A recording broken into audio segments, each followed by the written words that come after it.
वीर्यं करवावहै तेजस्विनावधीतमस्तु मा विद्विषावहै।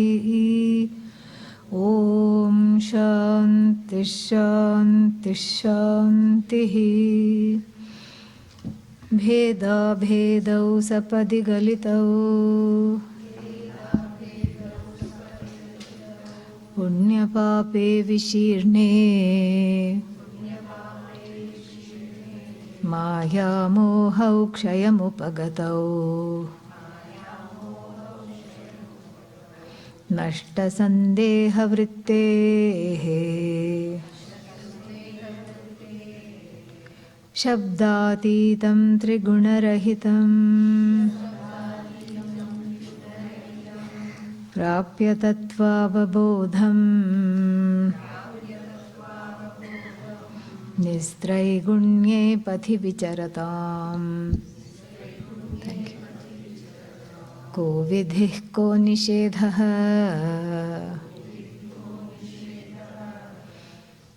यस्त्वात्मानं सकलवपुषाम् एकमन्तर्बहिस्थम् दृष्ट्वा पूर्णं स्वमिव सततम् सर्वभाण्डस्थमेकम् नान्यत् कार्यं किमपि च ततः कारणात् भिन्नरूपम् निस्त्रैगुण्ये पथि विचरताम्। को विधिः को निषेधः। Yeah, I chanted the second verse so that it will give the energy to go towards it. Yeah. Haven't yet finished the first one, so don't worry. Just relax and listen. Yeah, that's the whole point. So these are the conditions of, what happens when one is ajnani is given very beautifully in this set of verses. And one of them we have already seen. And what is that? Bheda bhedau sapadi. Sapadi means at once, galitau, it's gone. And we have discussed a lot on bheda and abheda. So I think we can move on from that first one, okay? And then and we have also seen how to live a life without bheda and abheda, how to practice that in everyday life. Yesterday we saw at the satsang. And so now we can move on to the next, lakshana, or the definition of the jnani. And what is this jnani? Punya pape vishirne. The punya and papa vishirna from, shad. Yeah, from this, the word Upanishad, the word shadl is described as, visharati, avasadayati, and brahma gamayati. So the Upanishad, the root verb shad, means something very interesting. Visharati, this is where vishirna. And this is where the word shariram also comes from. Shiryamana svabhavat shariram. What is this shirna? Shirna means dissipated. So visharati, that which destroys, dissipates. Avasadayati means destroys without a trace. And then Brahma gamayati, by taking you to the truth of yourself, that which destroys all what? Omissions and commissions here without a trace. So very carefully, Shukadeva has used the word punya pape vishirne, because there are so many other words could have been used, but this word is used very, judiciously, deliberately. We saw in the Labor Day weekend retreat, I don't know if anybody was here, but we were talking about that mantra. What was that? Chidyante sarva vidyate hridaya granthihi chidyante sarva samshayaha kshiyante cha asya karmani tasmin drishte paravare. So here that kshiyante karmani, kshiyante also is destroyed, etc. But here he has used the word visharati, vishirne, papa punye vishirne, papam cha punyam cha papa punye. So the papa and punya. What is papa? Let's get the bad one out of the way. What is papa? Huh? What is that? Say that again. No, papa. Papa is bad things, correct. So, papa is uncomfortable situations arising out of not going in accordance with the flow of dharma, what is known as righteous living. And what is punya? Comfortable situations that arise, that is the result of actions that are done in tandem with the flow, such as reaching out to help somebody, worship, all these things are punya karmas. Ishta karma, purta karma, etc. So this is what is papa punya. And this is the objective definition of papa punya. We don't translate papa as sin. We don't have a concept of sin. The only sin is to translate papa as sin. That's the only sin, no other sin. We don't have this is a sinless culture. Bhagavan Krishna addresses Arjuna as anagha. Anagha means sinless one. Pura prokta maya nagha. It's not maya nagha. Maya anagha. Anagha, hey anagha, the one who is incapable of doing anything wrong. So if I'm incapable of doing anything wrong, where did this papa punya come from? Where did all this papa come from? Well, the one who is being addressed is the swarupa of the self. The nature of the self is perfect. It doesn't do anything wrong. It's incapable of doing anything wrong at all. Because it is not a doer. We saw that yesterday. So how can it do anything wrong or right? And so the self is free of papa and free of punya. But then, the one who identifies as ignorant of the self is not free of papa and punya, but because it's caught, that jiva is caught in a nightmare of doership. It's a nightmare of doership. So that's why I spent such a long time on talking about divesting oneself of identity. Because as long as that identity is there, then the doership and the misled sense of agency comes, and that misled sense of agency attracts another identification. All these karma phalas, the result of action is mine, and then the result of action causes suffering. It does not cause suffering. Go back to the definition of papa and punya. I said uncomfortable situations, papa, comfortable situations arising out of actions done in this or other lives, which are respectively against dharma, papa, or along with dharma, punya. The uncomfortable situations, when I identify with those situations, why me? Then it translates into suffering, pain, sorrow, agony. The jnani is free of papa and punya. And this is kind of inconceivable. How can you think of jnani is free of papa, punya? How? Why? What happens to, because here, we have been raised on a staple diet, like rice and dal, papa, punya, hearing about this the whole life, if one has grown up in the tradition. There's all these rules. Don't do this, it attracts papa. This is papa karma. Don't do this, don't do that. Satyam vada, dharmanchara, swadhyaya anma pramadaha. All these things, speak the truth. And follow this path of dharma. All these things. And meaning what? If you don't do that, you will attract some, inimical results of action. So even when something is said in the first portion of the Veda, we'll come to that, like do something. Nitya karma. Nitya karma means daily worship, puja, some daily spiritual discipline. And for us everything is spiritual. So the daily spiritual discipline, please do. That's why it's called Nitya karma. Suppose I don't do, then you attract a result of action called pratyavaya, a omission, a dosha.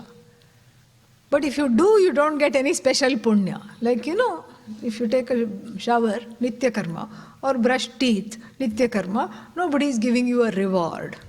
But if you don't do that for a few days in a row, you'll attract what? A result of action. No more, and you don't have friends anymore.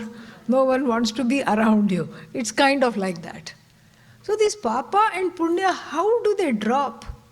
And why do they drop? What is the reason for the jnani to be free of papa and punya? Because we have been raised so conditioned to think about papa and punya and be very careful. Because dharma is always emphasized. Walk the path of dharma always. Don't disturb anything. Don't hurt anybody, because then you will have to do this. Don't steal, because then you will have to come back, and work in the shop that you stole from. This is all karmic things. This is what, this is what one is told. And then 3 forms of karma are discussed that we know. Prarabdha, which is like a full suitcase, baggage that one has brought. You haven't packed. Chitragupta has done the packing for you. Chitragupta is who? Is the deity, Bhagavan, Ishvara, the Lord, in the form of the giver of karma. So you come with a full baggage, suitcase. So where was where were all the things? And the mic has a kind of a little bit of a sad situation. Let's see if we can do it. Yeah, it wants the magic touch of Sahadev. Oh, that's very sad. Yeah, very sad.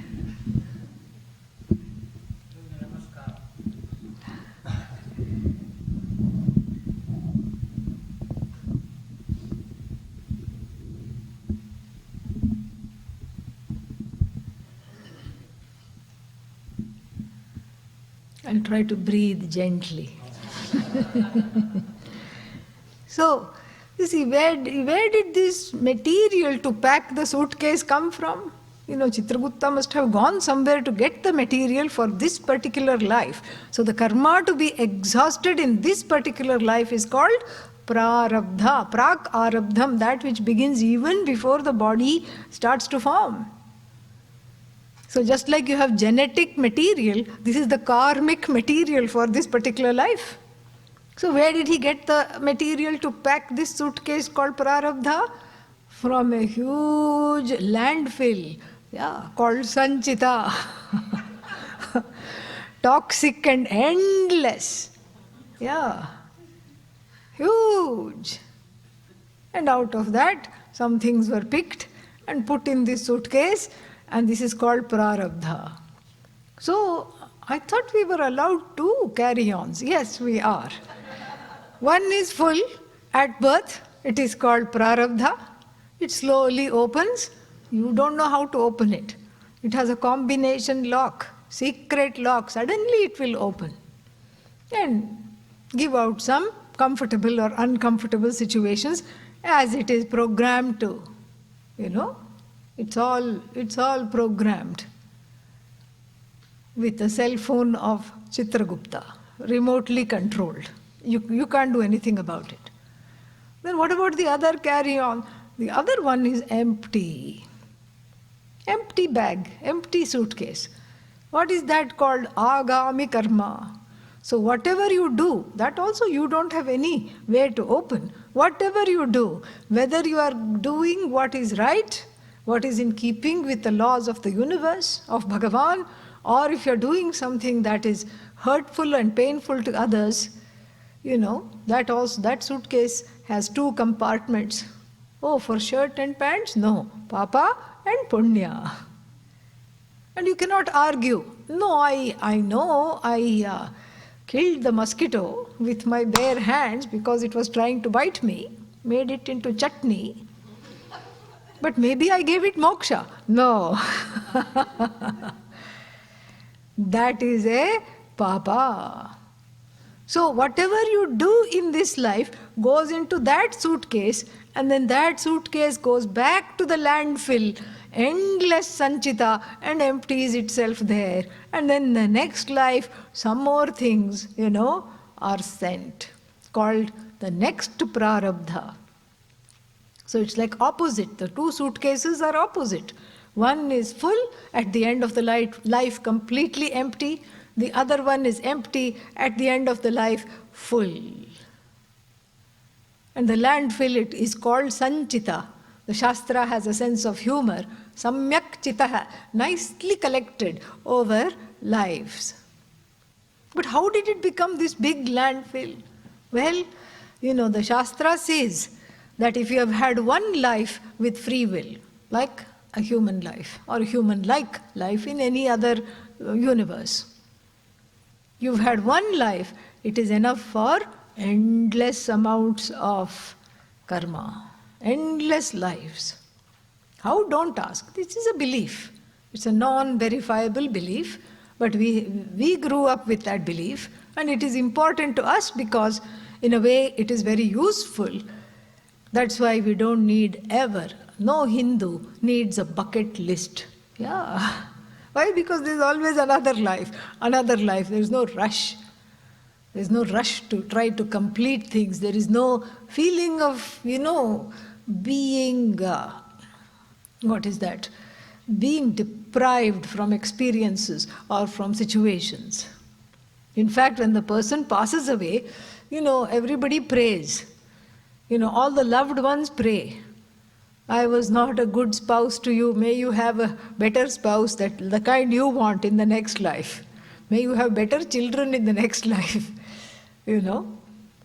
Like this, one prays because there is a kind of a relaxed attitude about life, and there is this connection between karma and dharma. And this is what one has been fed on this diet, and suddenly one is told, no papa, no punya for the jnani. The question is, what happened? Where did it all go? And to this we have to bring in the Bhagavad Gita in the 2nd chapter, towards the end. There is a wonderful verse. Ya nisha sarva bhutanam tasyam jagarti samyami yasyam jagrati bhutani sa nisha pashyato munehe. The jnani and the ajnani, the jnani, the one who knows the truth of himself, herself, and the ajnani, the reverse of that, the one who is still self-ignorant, they have experiences which can be best classified as different from one another as night and day. To that reality of the truth of the self unto which the jnani is awake, everyone else is asleep. This is what happens. Fast asleep. And to that reality, like malls, balls, experiences, shopping, movies, etc., to which the masses are awake, the jnani is fast asleep. This is what is the literal meaning of that verse. It's like day and night. And so in that verse we can extrapolate here and use it as a torch to shed some light on what is the meaning of punya and papa going away for the jnani. So the jnani is free of punya and papa because, punya and papa are not absolutes. They are not absolutes, they are relative. It's a model. Like in physics, you have a model. This is also a model designed to keep people walking on the path of dharma.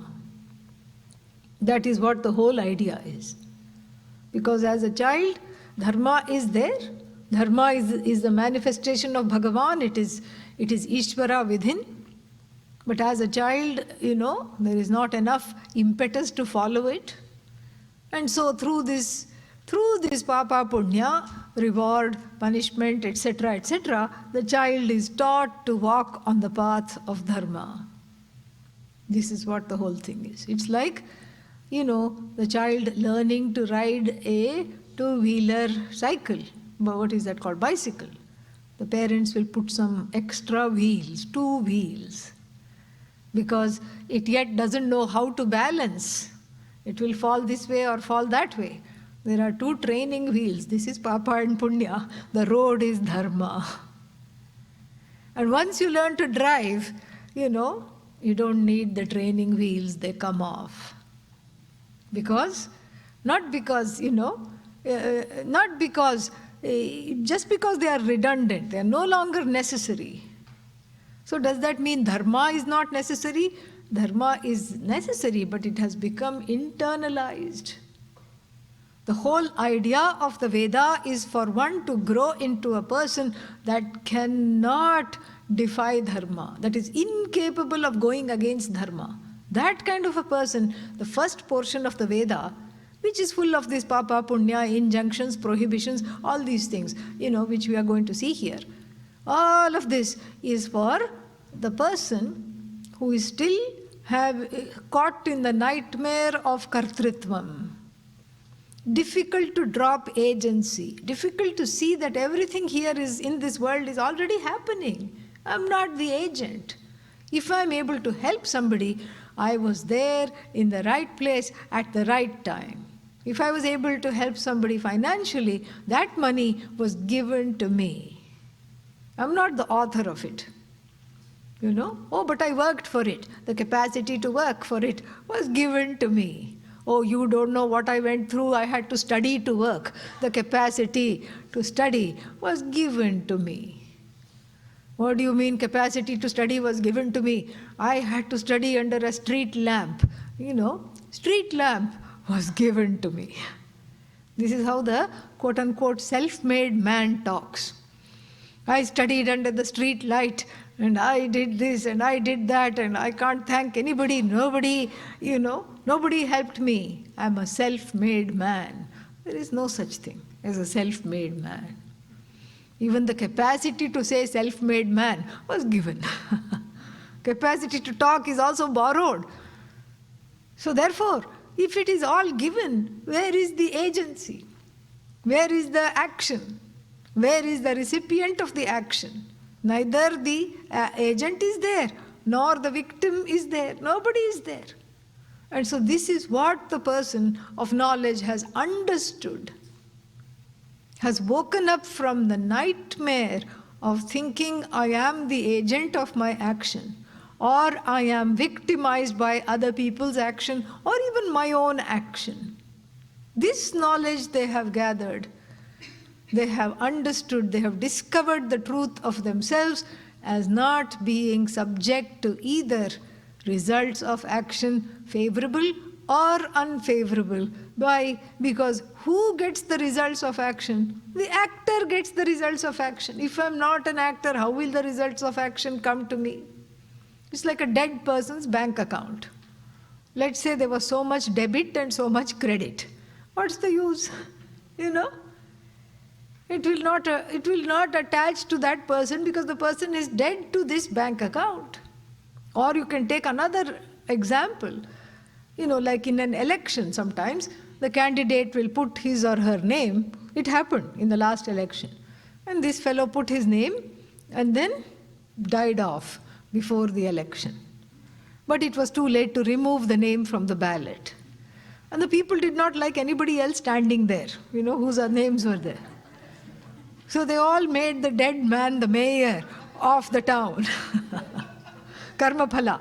A person cannot enjoy the karma phala. It is a dream if it is punya, or a nightmare if it is papa. You can take this example of winning the lottery ticket. That only happens in the dream, okay? Not in the waking state. You dream, you're enjoying a wonderful dream. Lottery ticket with many zeros. You have to think it is billion or million or what, how many millions? You have to go through, what you learnt in school, this many zeros like that. Where? In the dream. The check is in your paws. Where? In the dream. And then you're taking it to the bank. Where? In the dream. And you go and stand in front of the teller, and the teller says, no, you please sit down. Somebody will come and get you. You need to talk to people. You can't just have this sitting in an account. You have to invest. Somebody will come and talk to you. And you say, finally the bank is treating me with some respect. Otherwise they were always sending me home if I hadn't filled out something properly. But here, they are saying, please sit down. And the bank is treating me with respect. And then finally, you are talking to the person, an associate comes, takes you in the cubicle, and you start talking, and you start planning. This child I leave this much, this one is not so nice, so I don't think I leave that much. And then suddenly what? Poof! Alarm rings, Monday morning. Ayyo, gone. So you took the dream lottery ticket. You won the dream numbers in the dream lottery ticket, and you got the dream check which you took to the dream bank, and you talked to the dream banker about your dreamy plans of what to do with this. And then what? You woke up. After you wake up, do you search for the check? Maybe look under the bed? Where did it go? It went back to the same place from which the dream came. And the dream is a composite of memory and desire. That's all it is. So there was some prarabdha to win the lottery, but it was not strong enough to win it in the waking state. So therefore, it got exhausted by winning the lottery in the dream state. That's how we have to explain it. What other explanation is there? So this is what? Punya. So now we have to have an example for papa, correct? So then we have to think of another dream. In the dream you are the victim of identity theft. That this is a big thing these days. Somebody steals your whatever number. What is that? Social insecurity number. Yeah.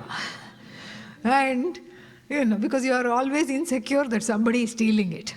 So somebody stole the SSN, social security number, and then what? Then they rob a bank with it or whatever it is, and then the police come. What police? Dream police. And then they catch you, and then what? They put you, they read you your Miranda rights, and dream rights. And then you get one dream phone call. And of course, even in the dream, the prarabdha is not good. So when you call, they are not at home. Yeah, one phone call also gone. And then what? You are behind the dream bar. That's not the name of an exotic chocolate, okay? Yeah, it is as incarceration, prison with cages, and they process you and give you sannyasa, orange jumpsuit. Take away all your things, vairagya, and then give you an orange vastram, orange suit, jumpsuit it is called. Yeah, because you have jumped around against dharma, and it's an irony because you can't jump out of prison even though it's a jumpsuit. You have to wear the orange suit and sit in your cell and do japa because there is nothing else to do. Yeah. Orange dream suit. And then what? Orange jail bars. And then, thank God. You wake up, you're flailing in your sleep, somebody is kind enough to wake up. And then do you say, oh my God, I have escaped from prison, they are coming after me, I better run? Do you run after waking up? No. because that is a different reality. The dream reality and the waking reality have nothing to do with one another. Made up of memory and desire, it's your own subjective projection, pratibhasika. Pratibhasika, a subjective projection. And then the waking state is vyavaharika, the empirical reality of you having this particular body in this particular time and place, and you can't go and go to the dream ATM and get some withdrawal. Neither can you go to the dream jail and stay there. Not possible. So likewise, just like we have falsified the pratibhasika, in the wake of the knowledge that I am the waker, now I am no longer the dreamer. You have falsified the pratibhasika because, why? You have changed, shifted your vision of reality. You have shifted from the identifying with the dream state to identifying with what? The waking state. Similarly, when one is able to falsify the waking state and understand the truth of oneself as stateless, neither waker nor dreamer nor sleeper I am. Then who went to sleep? Was it the neighbor? Who had the dream? Was it the friend? No. Dreamer is I, waker is I, sleeper is I. I am the one who animates all the three states without being any one of them. That is what is limitless, ananta.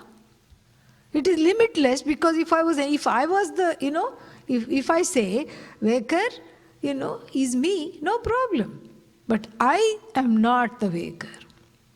Waker cannot have, any kind of a status or reality without my presence, but I am not just the waker. I have to inhabit the dream state for it to come alive, for me to write about and talk about my dreams, but I am not dreamer, I am not. I am the one who goes to sleep. Sleeper is me, but I am not the sleeper. Then what is this I? Neither waker, nor dreamer, nor sleeper means what is this I? Where does it live? For that we have a special word. What is that? Turiya. Short for Chaturiya, the fourth one. Fourth, from the standpoint of our own ignorance. The Mother Shruti goes along with our ignorance and says, okay, dreamer, sleeper, waker. No, you are not 1, 2, 3. You are 4. That is just for our ignorance. She is being. She is counting. There is only one. Chaturiya is the first and only one. It is Kevala. It is the only thing there. And that only one animates the waking, dreaming, sleeping, everything. That is why knowing Brahman is not a special experience. People keep on wanting, Brahman experience. Knowing the self is not an experience, it's a cognitive shift, it's a cognitive understanding, because if you know the self, if that were an experience, then that, what is an experience? That which comes and which goes. And people keep asking, how to experience Brahman? Just because you make the word experience long, it's not going to work. It's still finite. Brahman cannot be an experience because an experience comes in time and goes in time and is sustained by time. Brahman is the author of time. You are the author of time. You are the author of space. So therefore, you cannot have an experience in time and call it limitless. Every experience is not outside of Brahman. Whatever you experience is Brahman alone. But Brahman is not any single experience. Brahman is neither the experience, nor the experiencer, nor the means of experience, but it sustains all those without being any one of them. Similarly here, the waker, dreamer, sleeper are all falsified. In the wake of the knowledge, I am neither waker, nor dreamer, nor sleeper. And then what? For the one who never dreamt, for the one who never slept, for the one who is not awake, neither awake nor asleep, not the waker, not the dreamer, how can something like Papa and Punya be absolute? Not possible. Vishirane, gone. Papa gone. Punya gone. Everything gone. So, no sanchita. Sanchita is falsified because the karta is falsified. When the karta, the notion of doership is falsified, that which is accruing to that person's account is also falsified. So therefore no sanchita. No agami, because the person of knowledge is naturally dharmic and is only teaching and studying and not planning to rob a bank. So no agami. And then what is left? No sanchita, no agami. What is left? Prarabdha. Does the prarabdha go away? Yes, it does go away. Otherwise, the Mundakopanishad would not have used the plural. Kshiyante cha asya karmani. Karma karmani karmani. If only two karmas went away, then we would have said what? Kshiyante cha asya karmani. No. Kshiyante cha asya karmani. So we have to think of more than two. Oh, prarabdha goes away. Ayyo, prarabdha goes away means body gone. So that means what? Now I know why so few people are attracted to Vedanta. Because as soon as I say, yay, I know this, gone. It's a hazard. And this is ridiculous because then where are the gurus? There cannot be any gurus who know. Only gurus who don't know will be teaching. Because the guru who knew, gone. Prarabdha kshiyante chasya karmani.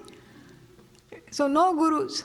And no shishya will also come. Why? Because it's a life hazard. It's like signing up for death, signing up for Vedanta. Who wants that? So, what do you mean the prarabdha goes away? It goes away in an interesting way. We have to see how it is, how brilliant this is. Prarabdha goes because the person, from the standpoint of the jnani, there is no leftover karma because the person doesn't identify with their body at all. What body? No body, any body. This is what it is. And so, when we see this in the lives of saints like Ramana Maharshi, Bhagavan and Pujya Swamiji, we see this. And what do we see? We see that they were not identified with the body at all. Whatever was happening to a bunch of molecules, what is that? Outsourced from the 5 elements, happening to occupy a particular place and time. That is how objective they were about their bodies.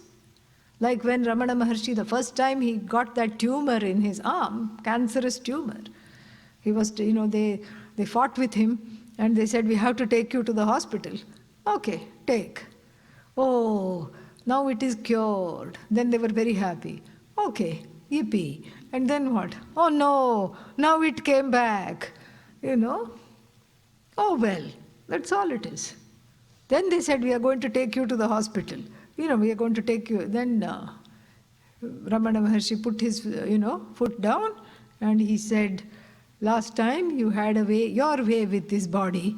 This time it will not listen to you. It has a mind of its own. Let it go.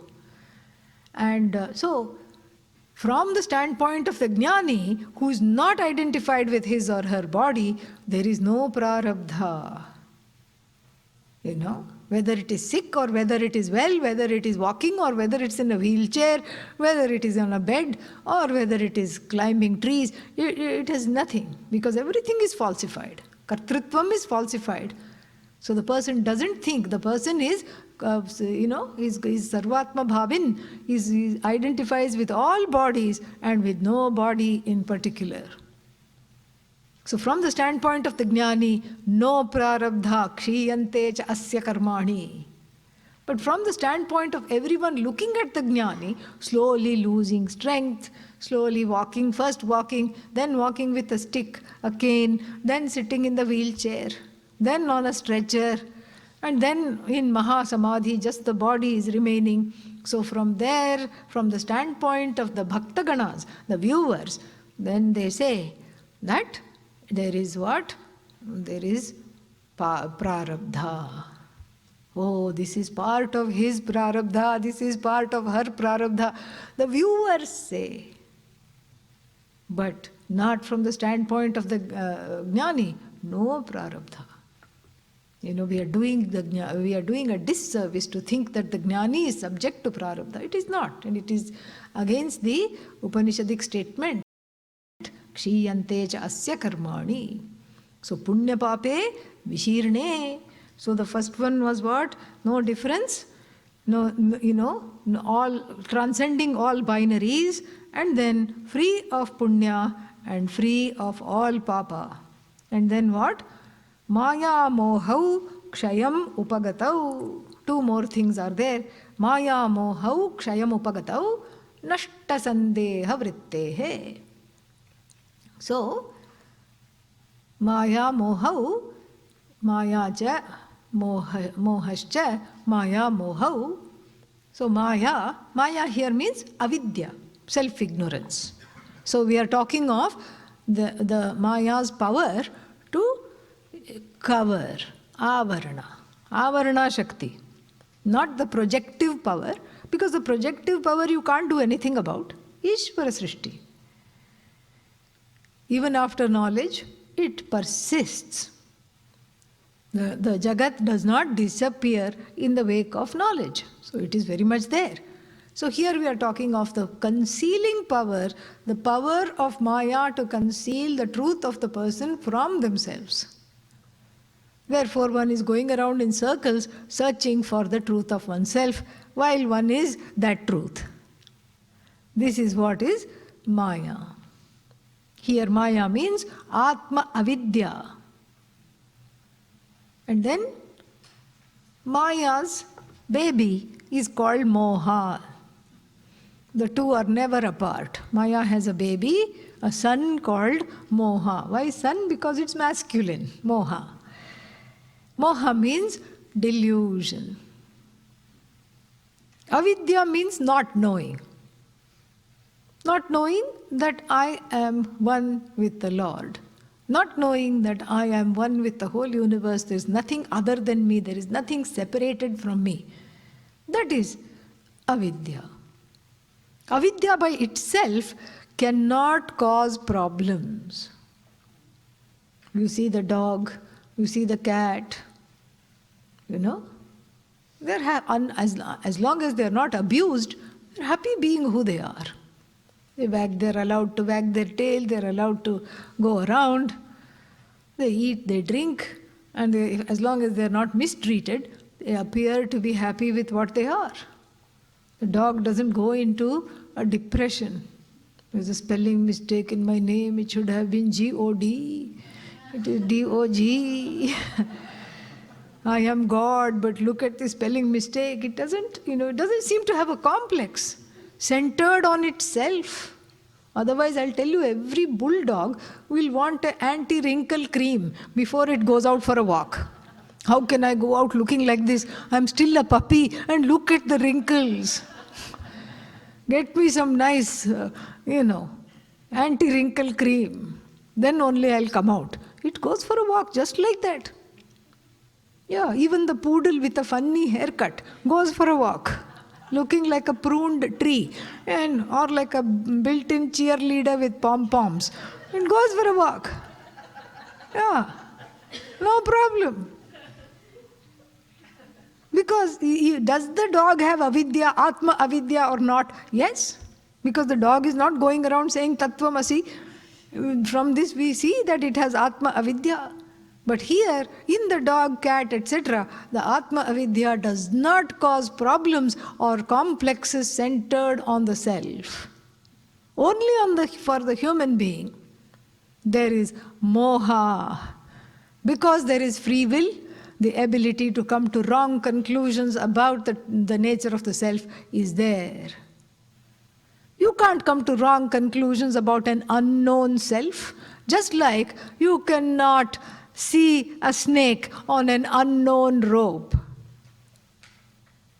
You cannot come to wrong conclusions about a known self, just like you cannot project a snake over a known rope. If you know something as a rope, then there is no more aropa. You know it as rope. Why will you see a snake? Once you know the rope as rope, then you cannot unsee the rope. Then what kind of a rope is susceptible for accepting and, projecting the snake in the form of fear that is in your head? It is not a known rope, it is not an unknown rope. So, what kind of a rope is it? A partially known rope. So when we give the rope snake example, it's always twilight. And now you know why. Because the rope is kind of seen enough to make out something, but not fully seen to know what it really is. So therefore, the fear in the form of the snake is projected onto a partially known rope. Likewise, the I is also partially known. Are you here? Yeah, you gave me a scare, Yeah. Yeah. Are you here? Yes. You know I am here. That you know. Then the next question, who are you? Ayyo, how much time do you have? Or even how are you? Then how much time you got, if you really want to know. If you ask on the road, they'll just say fine. But if you really caringly ask, tell me, how are you really? Tell me, I really want to know. I don't think we have enough time. And all the collected misconstruction, of the self comes out. I'm not happy, I'm an idiot, I'm not good at this, good at that, nobody loves me. These are all superimpositions upon that self, the adhisthana, which becomes the I, which becomes a sitting duck for every aropa, if there is no vastu swarupa avadharanam. If the swarupa of the I is not ascertained properly, it becomes subject to a myriad of mistakes. So many mistakes. Full of mistakes. And those mistakes are what is called samsara. It's actually a missed take on the I. What is the I is missed, and therefore what? All these wrong ideas come, and these wrong ideas permeate the outlook of oneself, the Jagat, Ishvara. Nobody loves me, nobody cares of me, I'm abandoned, I'm an idiot. When is this going to end? And then next life also same old, I want something new. This is what happens. Therefore, the person wants to always constantly stand out. Constantly wanting something to stand out. And this is what, T.S. Eliot writes about in his poetry. I grow old, somebody says in the poem. So what to do now? Because that's a sad thing for this fellow. I shall wear the bottoms of my trousers rolled in order to stand out and pretend to be, younger perhaps. It's a very nice, scathing statement in this poetry, in this poem called the Love Song of Alfred J. Prufrock.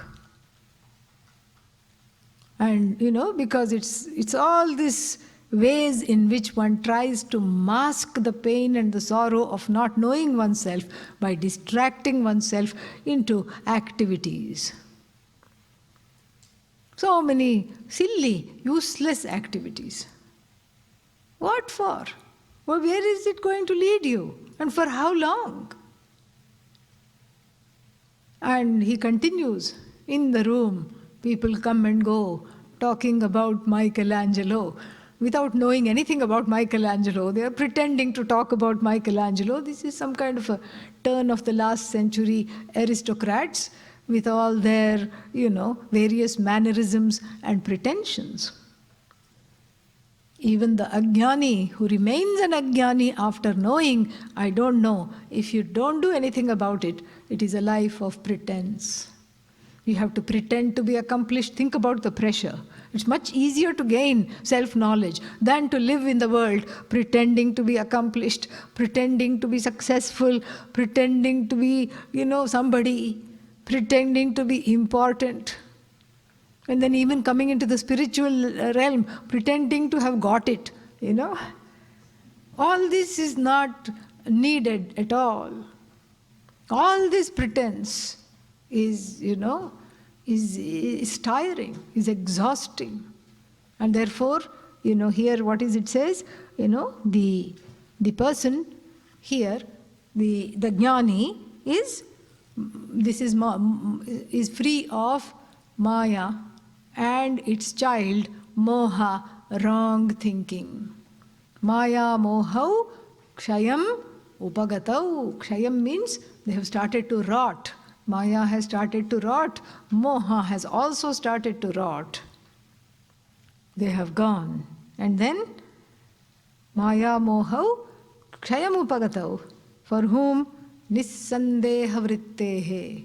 How do you get over Maya and Moha? Because for this person, there is, there is sandeha vrittihi, nirgata, yasmat, saha nissandeha vrittihi, tasya nissandeha vrittehe. So, sandeha vritti means a doubting Thomas. Doubting the teaching, doubting the teacher, doubting this, doubting that, all the time. So, sandeha vritti. How come this Brahman I cannot objectify? How come I have to only study? Why can't I get Brahman just by meditating or standing on the head? We never tell anybody not to stand on the head, okay?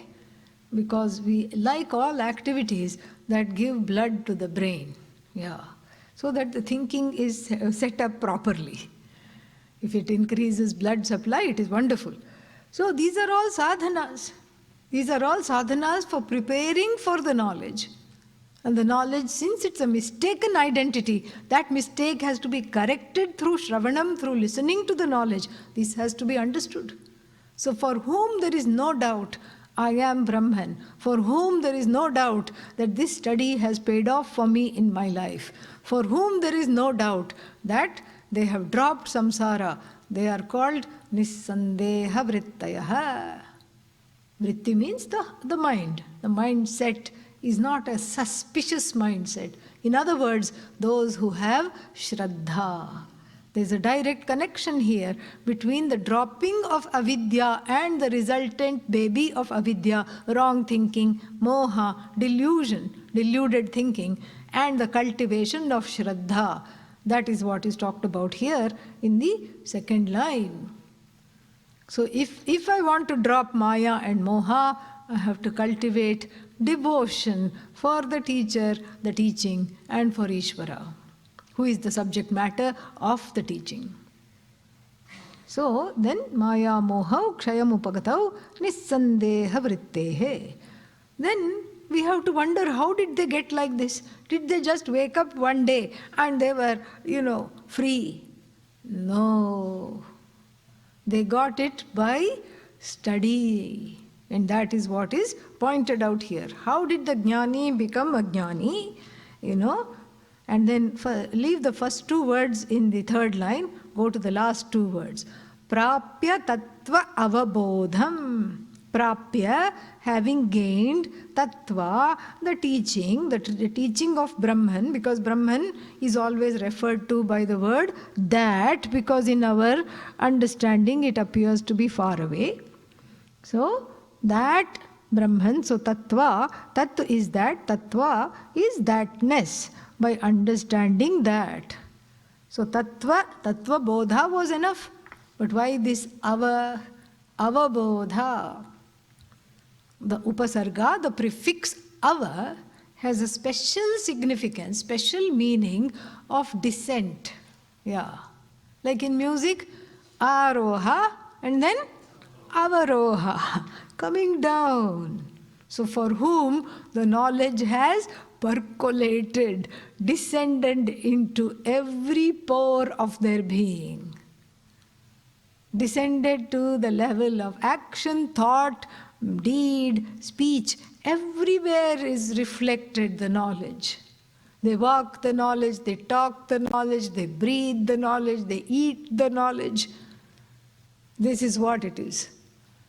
And so that's why the upasarga ava is given specially for the one who has deeply assimilated the knowledge, not one who is still in the process of assimilation. So prapya, having gained this deep assimilation of Brahman, and the only way to have a deep assimilation of Brahman is to see Brahman, Bhagavan, as yourself. That is the only way of deep assimilation. No other assimilation is possible. So then, prapya tattva avabodham prapya, then what happens? Then what is this knowledge is given here. There are two words, not qualifying the jnani in the third line, but the avabodham, it is qualifying the knowledge itself. So, first thing about the knowledge is what? Shabdatitam, beyond words. How can it be beyond words? Nothing is beyond words. There is a word for everything, Beyond words means it's not an object. It's not something that I can name, write down, objectify. If it's not the object, what is it? It is the content, the truth of the subject. It is also the truth of the object. It is that which is nameless, formless, which the words, if they try to objectify, come back defeated. But that which can be explained with the help of words. How can it be explained with the help of words? Because we use the words in an abstract way. We use the words to indicate that which does not need to be objectified because it is self-evident. Are you here? Yes. So if you are here, then I don't have to tell you that you are here. Correct? I don't have to objectify you because you are already not needing to be objectified because you are self-illumining, self-evident I doesn't require to be known like pot, thought, cat, hat, mat, rat. The knowing of those objects is different than the knowing of I. The knowing of I happens when? It happens because it is already there. It is already you. It is not other than you. How can it be other than you? It is you. It is you alone. And so this knowledge, is not communicated because you already are. It's not communicated like the knowledge of trigonometry or geography or any branch of knowledge. It is not other than you. Being you, it is you. You just need an indication. So therefore, words are employed in an abstract way to indicate that which is you. It's like a signpost, Sat, Chit, Ananda. We have already seen those words. We have seen those words in detail. So Sat means what? That which is existence, existent, without a second. That which is sentient. So it is used in an indicatory fashion for that which is nameless, formless, which includes the object and includes the subject and transcends both of them as well. Like, in an ocean, there are so many waves. The wave number 1, of course, it is the ocean. What is wave number 2? That is also the ocean. What is wave number 3? Ocean. And then all the waves are ocean. Ocean is not any one of the waves. This is what has to be understood. So likewise, the knower is who, I with a status of knower, in relation to something that is called known. Known is also that same Brahman with a status of object. Same Brahman, status of subject, knower, known. And how do I know this? Through a means of knowledge, like hearing, seeing, etc. That is also Brahman, with a particular kind of a, means of knowledge, the sight, hearing, etc. All are Brahman. Brahman is not any one of them. And this is what, is called Shabdatitam, Triguna-rahitam, and we'll see a little more of that tomorrow. Don't worry, we are still on track. Yeah. Please don't get anxious. I will finish the text. Yeah. This first verse is like a big bang. It has everything in it. Yeah. After that, this is like a Mahapratignya, and then it has everything in it, and then after that, slowly, the other verses just illustrate what is already there. So then it will go a little faster. Om Purnamadah Purnamidam Purnat Purnamudachyate Purnasya Purnamadaya Purnameva Vishishyate. Om Shanti Shanti Shantihi. Harihi Om Shri Gurubhyo Namaha. Harihi Om.